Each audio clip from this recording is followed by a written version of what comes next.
ሰላም ንዓኹም ይኹን ተኸታተልቲ ትግርኛ ዜና ካብ ትግራይን ኤርትራን ኢሉውን ኩነታት ቀርኒ ኣፍሪካን ኣህጉራዊ ፍጻመታትን በመድህሳስ ነዚ ዕለት ዘዋደድናዮም ዜናታት ሒዝናልኩም ቀሪብና ኣለና። ንቻናልና ሼር፣ ላይክ፣ ሰብስክራይብ ክትገብሩ ብምዕዳም ንሎሚ ዘዋደድናዮም ቀንዲ ነጥብታት ከነላልየኩም። መንግስት ኢትዮጵያ ካልኣይ ዙር ዳማዊ ኩናት ንምኽፋት ይዳሎ ኣሎ ክብል ሕወሓት ከሲሱ። ህዝቢ ትግራይ ኣንጻር ህልውንኡ ንዝግበር ዝኾነ ይኹን ኩናት ኣርሰ ምክልኻል ንምግባር ተፈጥራዊ መሰል ስለ ዘለዎ ህልውንኡ ንምውሓስ ሎሚ እውን ካብ ትማሊ ክምከት እዩ ክብል ኩናት ንምኽፋት ከም ዝተዳለወ ኣረጋጊጹ። ኣዛዚ ሓይልታት ሰላም ትግራይ TPF ምስ ቀዳማይ ሚኒስትር ዶክተር ኣብይ ኣሕመድ ፊልድ ማርሻል ብርሃኑ ጁላን ክራኸብ ምዃኑ ተገሊጹ። ኣብ ዝቕፅል ሂደት መዓልታት ኣዛዚ ሰራዊት ሓይሊ ሰላም ትግራይ TPF ብርጋዴር ጀነራል ገብረዝጋቢሄር በየነ ወዲ ኣንጥሩ ምስ ቀዳማይ ሚኒስትር ዶክተር ኣብይ ብቐጥታ ተራኺቦም ኣብ እዋናዊ ጉዳይ ከም ዝዝትዩ ምንጭታት ኣረጋጊጾም ኣለዉ። ንሕወሓት ዝተቃወማ ጓል 76 ዓደ ከም ዝተኣሰራ ተገሊጹ። ኣብ ትግራይ ዝነበራ ጓል 76 ዓመት ነባር ተጋዳሊት ኣኸዛ ሕሉፍ ኣብቲ ክልል ዘሎ ስእነት ፍትሒ ሕፅረት ሰናይ ምምሕዳር ፖለቲካዊ ብልሽውነት ኣመልኪቱ ቅድሚ 3 መዓልቲ ዝሃቦ ቃል ምሕተት ዓብይ መዘራረቢ ኣርእስቲ ምዃኑ ስዒቡ ብዕጡቃት ሕወሓት ተጨዌን ከም ዝተኣሰራ ተሰሚዑሎ። ሓይልታት ፋኖ ብዝፈጸምዎ መጥቃዕቲ 3 ተወለድቲ ራያ ከም ዝተቐተሉ ዲሞክራሲያዊ ፓርቲ ራያ ራዩማ ገሊጹ። ውድብ ዲሞክራሲ ራያ ራዩማ ዕጡቃት ሕወሓት ፋኖ ብዝፈጸምዎ ዝተወደደ መጥቃዕቲ 3 ተወለድቲ ራያ ከም ዝተቐተሉ ከሲሱሎ። ቦምብ ትደርቢ ስትራቴጂካዊ ነፋሪት ሩስያ ኣብ ጥቃ ሳይበርያ ከም ዝተሓምሸሸት ተሓቢሩ። ምስ ሩስያ ኩናት ካብ ተጀመረ 4 ዓመት ዘደፈነት ዩክሬን ድማ ሩስያ ታሪካዊ ካቴድራል ኣቃጺላትለይ ክትብል ከሲሳላ።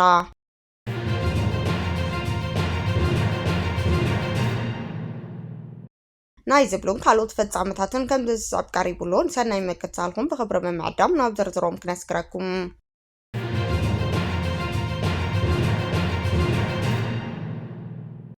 መንግስት ኢትዮጵያ ካልኣይ ዙር ዳማዊ ኩናት ንምኽፋት ይዳሎ ኣሎ ክብል ሕወሓት ከሲሱ። ህዝቢ ትግራይ ኣንጻር ህልውንኡ ንዝግበር ዝኾነ ይኹን ኩናት ኣርሰ ምክልኻል ንምግባር ተፈጥራዊ መሰል ስለ ዘለዎ ህልውንኡ ብምውሓስ ሎሚ እውን ከም ትማሊ ክምከት እዩ ክብል ኩናት ንምኽፋት ከም ዝተዳለወ ኣረጋጊጹ። ሕወሓት ኣብ ዘውፅኦ ሰሙናዊ መግለጺ ስርዓት ብልጽግና ሕዚ እውን ነጋሪት ኩናት ኣብ ምድሳቕ ከም ዝርከብ ኣብ ልዕሊ ትግራይ ካልኣይ ዙር ዳማዊ ኩናት ንምኽፋት ተኸታታሊ ናይ ፅሕተራ ስጉምቲ ይወስድ ኣለዎ ክብል ገሊጹ። እዚ መግለጺ ከም ዝሓበሩ እቲ ፌደራል መንግስቲ ኩሎም ፖለቲካዊ ኣፈላላያት ብሓይሊ ንምፍታሕ ብምእማን ኣብ ዝተፈላለዩ ከባቢታት ትግራይ በተደጋጋሚ ናይ ድሮን ደብዳቤ ይፍጽም ኣሎ ክብል ኮኒኑ ብተወሳኺ እውን ካብ ጫፍ እስካብ ጫፍ ትግራይ ሰራዊቱን ዕጡቃቱን ኣኽቲቱ ኣብ ምስፋሕ ከም ዝርከብ እቲ ውድብ ሓቢሩ። ሕወሓት ኣብ ልዕሊ ክልል ትግራይ ቁሉዕ ኩናት ከቢድ ክባን ዕፅዋን ተነቢሩ ኣሎ ድሕሪ ምባል ብሰንኪ ስጉምቲ እዚ ህዝቢ ትግራይ ብስእነት መሰረታዊ ሸቐጣት ኣፋውሰን ይሳቀ ከም ዘሎ ገሊጹ። ኣብ ማእኸላይ ማዕቆቢ ዝርከቡ ተፈናቀልቲ ወገናት ናይ ምምላስ መስርሕ ተዓናቂፉ ጥራሕ ዘይኮነስ እተን ዝርከባ ሰብኣዊ ሓገዛት እውን ንሰለስተ ኣዋርሕ ተቋሪፀን ብምጽናሕ እቲ ህዝቢ ኣብ ትሕቲ ከቢድ መከራ ይርከብ ኢሉ መንግስቲ ኢትዮጵያ ነቲ ዝገበረ ወታደራዊ ምድላዋት ንምዕጃብ ብሰበስልጣን ኣቢሉ ክበልዕዎ ዝደልዩ ኣባ ጉንባሕ ዛግራ ይብልዎ ከም ዝበሃል ነቲ ጆኖሳይድ ተጻዊሩ ብትዕግስቲ ንድርድር ዝምሕፀን ዘሎ ህዝቢ ትግራይ ተገልቢጡ ብፅሕተራዊ ኩናት ይኸሱ ኣሎ ኢሉ እዚ ምትላል ምድንጋር እዚ ማሕበረሰብ ዓለም ብምትላል ካልኣይ ዙር ኩናት ንምኽፋት ዝግበር ዘሎ ናይ ስልጣን መናውሒ ስልታዊ ሸርሒ ምዃኑ ኩሉ ዓለም ለኻዊ ትካል ክግንዘቦ ከም ዝግባእ ኣተሓሳሲቡሎ። ህዝቢ ትግራይ ኣንጻር ህልውንኡ ንዝግበር ዝኾነ ይኹን ኩናት ኣርሰ ምክልኻል ንምግባር ተፈጥራዊ መሰል ስለ ዘለዎ ህልውንኡ ንምውሓስ ሎሚ እውን ከም ትማሊ ክምከት እዩ ክብል ኩናት ንምኽፋት ከም ዝተዳለወ ኣረጋጊጹ።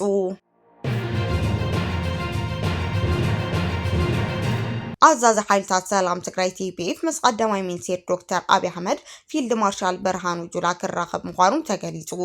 ኣብ ዝቕፅል ሂደት መዓልታት ኣዛዚ ሰራዊት ሓይሊ ሰላም ትግራይ TPF ብርጋዴር ጀነራል ገብረዝጋቢሄር በየነ ወዲ ኣንጥሩ ምስ ቀዳማይ ሚኒስትር ዶክተር ኣብይ ኣሕመድ ብቐጥታ ተራኺቦም ኣብ እዋናዊ ጉዳያት ከም ዝዘተዩ ምንጭታት ኣረጋጊጾም ኣለዉ። እዚ ኣብ መንጎ ክልቲኦም መራሕቲ ዝግበር ርክብ ኣብ ትግራይን ውሽጢ ሃገርን ዘንጸላሉ ዘሎ ስጋት ጸጥታ ንምምካት ዝዓለመ ምዃኑ ተፈሊጡ። ኣዛዚ ሓይሊ ሰላም ትግራይ ምስ ቀዳማይ ሚኒስትር ንምርኻብ ዝደረኹ ምክንያት እተን ኢትዮጵያ ንምፍራስ ምስ ሃገራት ግብፂ፣ ሱዳን ከምኡውን ምስ ስርዓት ሻዕብያ ሓበራዊ ግንባር ፈጢሩ ይሰርሕ ኣሎ ተባሂሉ ንዝኽሰስ ዘሎ ሕወሓት ስጉምቲ ንምውሳድ ከም ዝኾነ ተመላኺቱ። ሰራዊት ኢትዮጵያ ኣብ ሓራ መሬት ምስ ዝርከቡ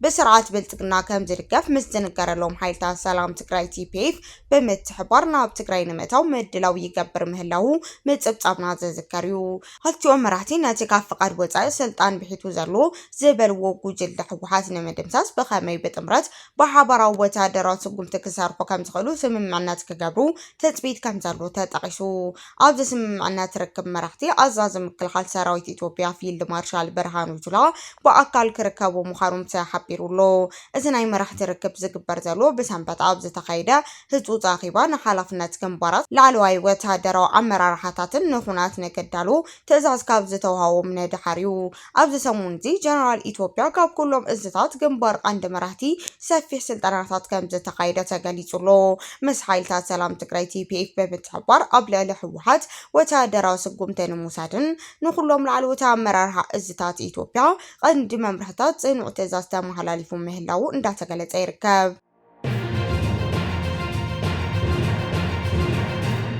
نحو حاسة تقاوما قوال 76 عامت عادة كم تأثرات قليتو أب تقراي زينبرا قوال 76 عامت نبار تقاداليت أخذ حلوخ أفتكل للزلو سأنات فتحي حزر سنة من محدارم بوليتيكو بالشغنات عملكتو قد مثل معال تزهبو قال محتت عابي مزرار بقار اسمها نسيبو بعدقات حوحات تجوين كم تأثرات سمعلو أو ورد ساب عندر تطابع فلق ما يسنا باريس تقونا إذن عادة نمنتاي تسنفخن نمنتاي تزاريبكن بزبل مخيات تمالسوني مأسارن ترقاقيتولو حبريتا كم تحبرو إذن عدا نمؤسرتي زداركن عند مخنات نمنتا إيوم هزانات من أسينا بحدش كنات زقاتو بمقال صدقنا سلام تاوعد كم مغربن يو بتوسخبون كابتون كالوثنا يكونات نغاريت نمدساق فقارنيا بزي مخانن يو حوحات كساب أدمالك عزاء السر عفان حق كاوتسا كم تسانها زذكر خوينو قوال 76 عامت نبار تقاداليت مأسارو أما لا هزب تقراي دقفت العول قطع العلوي ركب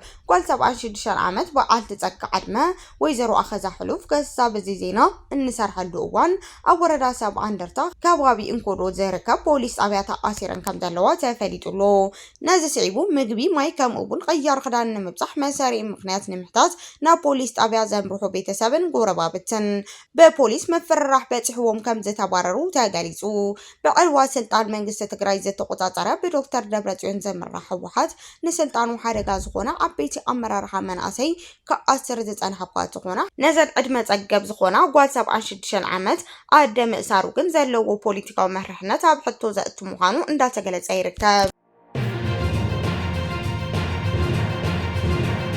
حيلتات فانو بزتفتزم مدقعت سلسة ولت رايا كم تتقتلو ديمقراسيو بارتي رايا رايوما قليسو ودب ديمقراسيوي رايوما عدقات حوحات فانو بزفتزمو زتوراد مدقعتي سلسة ولت رايا كم تتقتلو خسيسولو اتو بارتي أماسيو أبزلطو مقلزي اسوم عدقات حيلي قبل لتولرتي رايا زتوارد زاري ناينات عنت قبني فتزمالو قبل وانجيلو يو بمسارة تينايتي ودب وقعبي أبرايا شماقلا ملكت راي الناس سخونا برهتكو بقنبت إسران هاموشان كم تقتل حابيرو دربي إساياس تبهال من عسي بعلات خلطة سنة خلطشن أسر شمونتان عام تمرت وحيلتات فانو مقتالو تبتيبو بتوسخي تقاو فانتايو تبهال من عسي بسنة شدشة تقتلو كم زلو غاليسو اتودب كم زحبرو ناي خلطي أمو جلتات اتقاتاب تخبابي وحبارت من معنى توفري بموفار بلالتو التيرايا خبت تقفعو تكباراتي فتسمهلاو أقاليعو مسح وحاد صندو بمفتار نابغبابي زاعت وحيلتات فانو قتلت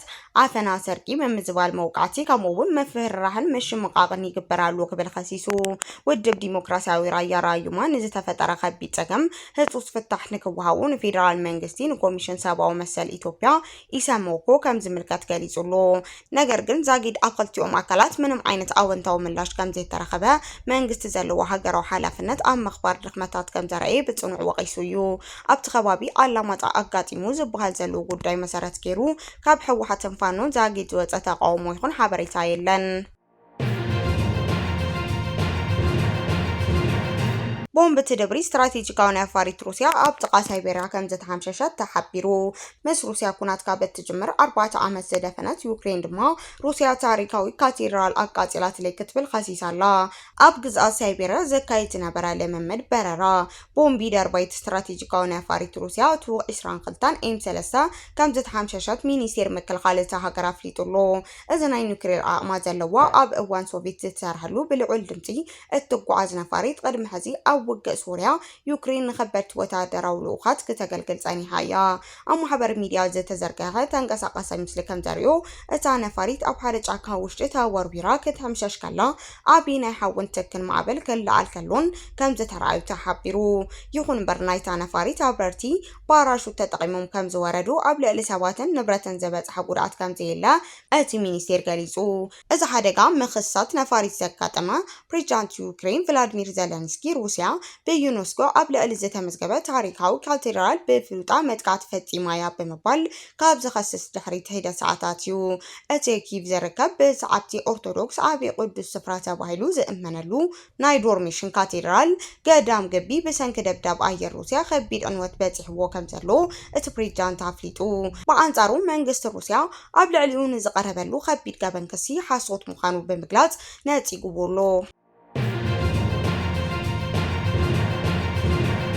ዝተጨወይ ጀነራል ከም ዝሞተ ተገሊጹ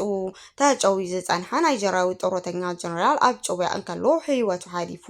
ኣብ ዝሓለፈ ወርሒ ሜጀር ጀነራል ራብ አቡበከር ምስ በዓል ቤቱ ናብ ግዝኣት ካቲስና ኣብ ዝገሸሉ ዝነበረ እዋን ብዕጡቃት ተጨወይ መንባሩ ቢቢሲ ገሊጹ ኣብቲ ጨወያ ኢድመን ከም ዘለዎ ዝገለጸ ዝኾነ ጉጅለ የለን መንግስቲ ክልል ካቲስና ግን እቲ ጀነራል በተፈጥሯዊ ምክንያት ከም ዝሞተ እዩ ገሊጹ ኣብ ናይጀርያ ብዙሓት ዕጡቃት ጉጅለ ከም ዝርከቡ ዝፍለጥ ኮይኑ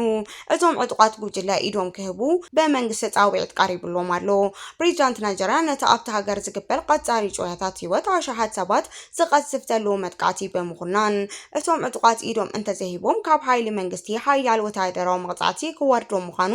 ኣጠንቂቁ ኣብ ናይጀርያ ዝተፈላለዩ ጦርንፋት ጉጅለ ከም ዘለውን ኣብ ልዕሊ ህዝቢ እቲ ሃገር ዝተፈላለዩ ጸጥታት መጥቃዕቲ ክፍጽሙ ምጽሖም ይፍለጥ